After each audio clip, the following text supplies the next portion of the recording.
आप अपनी नाक को जब ध्यान से देखेंगे तो आप गौर करेंगे कि आपके नाक के अंदर कुछ छोटे छोटे बाल और म्यूकस मौजूद होता है।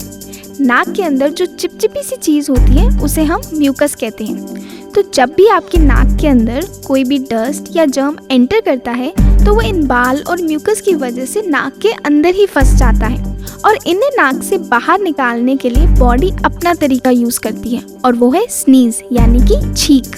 स्नीजिंग या छींक मारना को इंग्लिश में स्टर्न्यूटेशन भी कहा जाता है।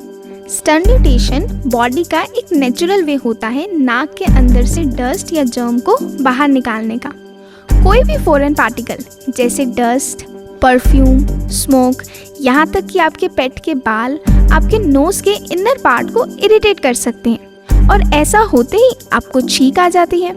अब जैसे ही कोई पार्टिकल हमारी नोज के अंदर एंटर करता है और इरिटेशन कोज करता है, उसी वक्त हमारे ब्रेन के स्पेशल पार्ट में एक मैसेज चला जाता है। उसके बाद ब्रेन उन सभी मसल्स को मैसेज भेजता है और हमें छींक आ जाती है। देखने में और सुनने में ये बहुत सिंपल लगता है, बट एक्चुअल में छींक मारना एक बहुत कॉम्प्लेक्स प्रोसेस है क्योंकि ब्रेन को उन सभी मसल्स को एक साथ कोऑर्डिनेट करना पड़ता है जो कि इस प्रोसेस में हेल्प करेंगी। बट एक क्वेश्चन ये आता है कि ब्रेन ये काम करता कैसे है?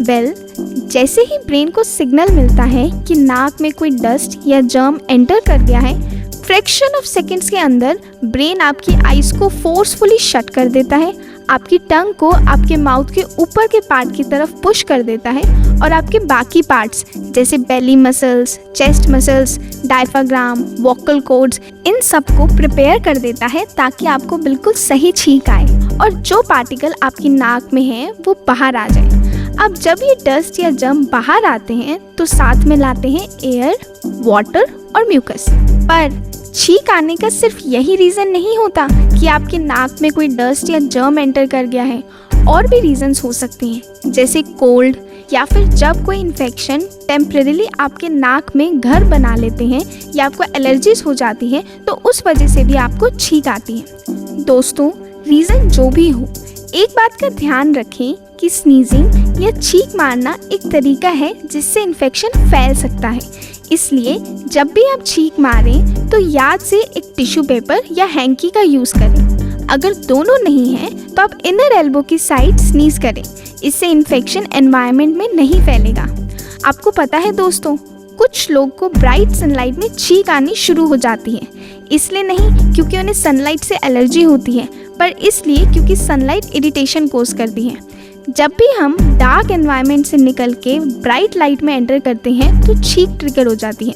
जिन लोगों में ऐसे होता है उन्हें फोटिक स्नीजर भी कहा जाता है। तो दोस्तों, ये थी इन्फॉर्मेशन कि हमें छींक क्यों आती है। आई होप ये इन्फॉर्मेशन आपके लिए यूजफुल रही होगी।